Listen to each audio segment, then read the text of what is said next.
Suraram police స్టేషన్లో ఒక మంచి కేసు డిటెక్ట్ చేయడం జరిగింది. ఇందులో ఒక 6 నెలల పాపని వాళ్ళు పూర్ ఫ్యామిలీ డైలీ లేబర్ పని చేసుకుంటూ ఫుట్పాత్ మీదనే వాళ్ళ నివాసం ఏర్పాటు చేసుకొని ఉంటున్న క్రమంలో ఒక ముఠా ఏర్పడి ఈ పిల్లల్ని కిడ్నాప్ చేయాలనే ఉద్దేశంతో మొన్న 3-4 ఇంటర్వ్యూనింగ్ నైట్లో 6 నెలల పాపని ఇక్కడ మన మల్లారెడ్డి హాస్పిటల్ నియరెస్ట్లో ఫుట్పాత్ మీద పనుకున్నప్పుడు అక్కడి నుంచి కిడ్నాప్ చేయడం జరిగింది.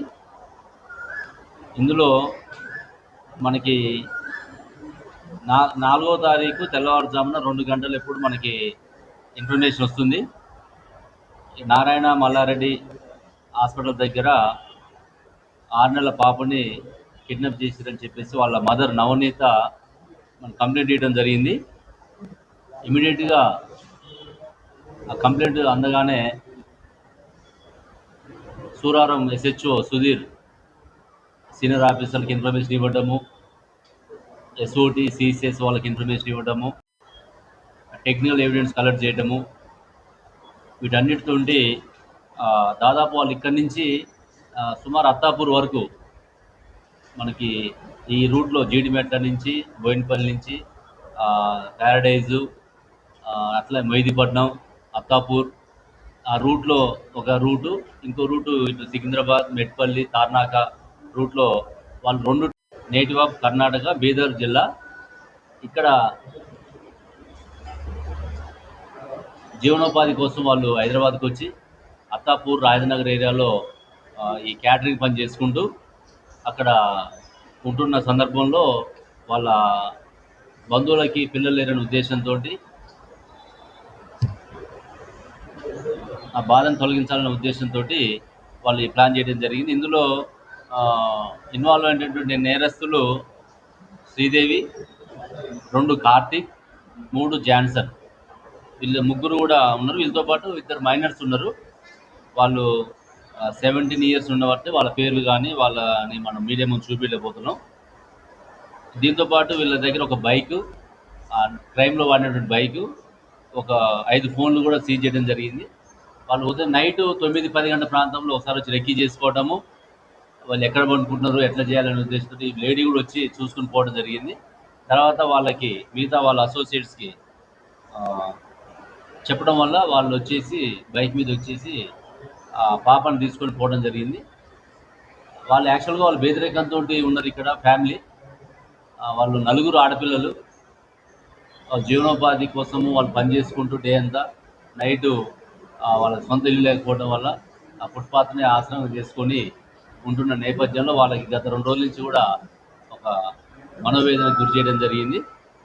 దీంట్లో ముఖ్యంగా మనకి సూరారం CI సుధీర్తో పాటు దుండిగల్లు DI బాలరెడ్డి, అదేవిధంగా CCS ఇన్స్పెక్టర్ దాల్నాయుడు, అదేవిధంగా SOT ఇన్స్పెక్టర్ శ్యామ్ సుందర్ రెడ్డి, వాళ్ళ SI రామనారాయణ, అదేవిధంగా మన DI జయదిర్గుట్ట నరేందర్ రెడ్డి, వాళ్ళ ఎంటైర్ టీం అంతా కూడా ఈ పేర్లు కూడా వాళ్ళు ఇవ్వడం జరిగింది.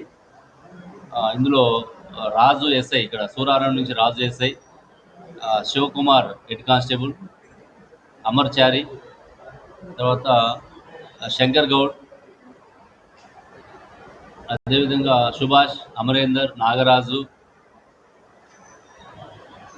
రాజశేఖర్, ప్రవీణ్, యాదగిరి, ఆనందం, కానిస్టేబుల్స్ శ్రీహరి, రమేష్, శాంతకుమార్, అంటే డిఫరెంట్ వింగ్స్ ఉన్నారు. ఇందులో SOT వాళ్ళు ఉన్నారు, CCS వాళ్ళు ఉన్నారు, లోకల్ క్రైమ్ టీం ఉంది, సూరారం స్టాఫ్ అందరూ కూడా 4 టీమ్స్గా డివైడ్ అయ్యి కంటిన్యూగా 48 అవర్స్ అందరూ కూడా ముఖ్యంగా మా అడిషనల్ DCP పురుషోత్తమ్ ఆధ్వర్యంలో ఈ యొక్క టీము మానిటర్ చేయడం జరిగింది.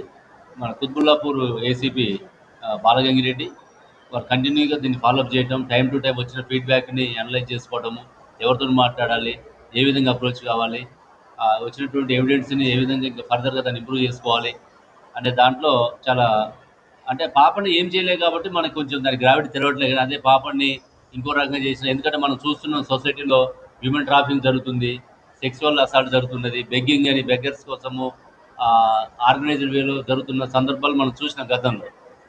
అదేవిధంగా కిడ్నాప్ చేసి డబ్బులు డిమాండ్ చేసిన సందర్భాలు చూసినాం. వీటన్నిటి దృష్ట్యా మనం ఈ కేసుని సీరియస్ తీసుకున్నాం. మా సిపి గారు కూడా ఎప్పటికప్పుడు టైం టు టైం దీన్ని మానిటర్ చేయడం జరిగింది.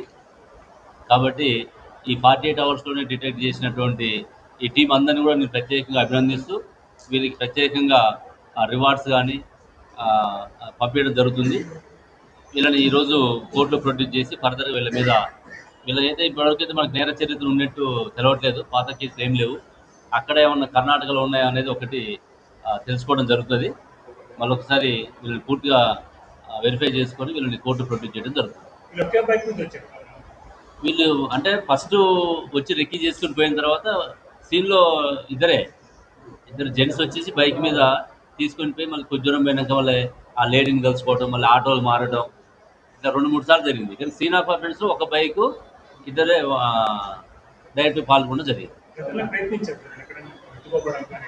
అంటే వాళ్ళు ప్రయత్నాలు చేసి ఉండొచ్చు, కానీ మనకి వాళ్ళు అఫెన్స్ ఇక్కడ చేస్తారు. కెమెరాలు అంటే కౌంట్ చేసి ఉండకపోవచ్చు, సుమారు ఏంటంటే 500 ఇప్పుడు అదే అడిగేది క్వశ్చన్.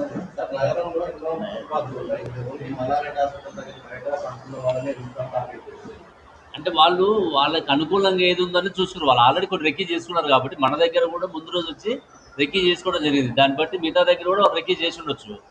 ఎక్కడైతే వాళ్ళకి ఈజీగా ఉంటుంది, ఎస్కేప్ ఎట్లా ఉంటుంది, ఐడెంటిటీ వాళ్ళు ఆయిరాలు చేసుకుంటే ఈజీ గుర్తుపడతారు. ఇది ఆ కార్నర్ వాళ్ళు ఈ కార్నర్కి వచ్చినట్టు కొంచెం తప్పించుకోవడానికి ఈజీగా ఉంటుంది. ఐడెంటిటీ కూడా కొంచెం ఎస్టాబ్లిష్ కాదేమో అనుకున్నారు వాళ్ళు. ఏం లేవు అట్లా తప్పకుండా చేస్తాం. ఎప్పటికప్పుడు మనం నైట్ పెట్రోలింగ్ ఇంటెన్సిఫై చేస్తున్నాము. డైల్ 100ని వాడుకోమంటున్నాం. ఇప్పుడు ఆమె కూడా ఏంది ఇమీడియట్గా మనం కంప్లైంట్ చేయడం వల్ల మనం రెస్పాండ్ కాగలిగినాం. అదే కొంచెం లేట్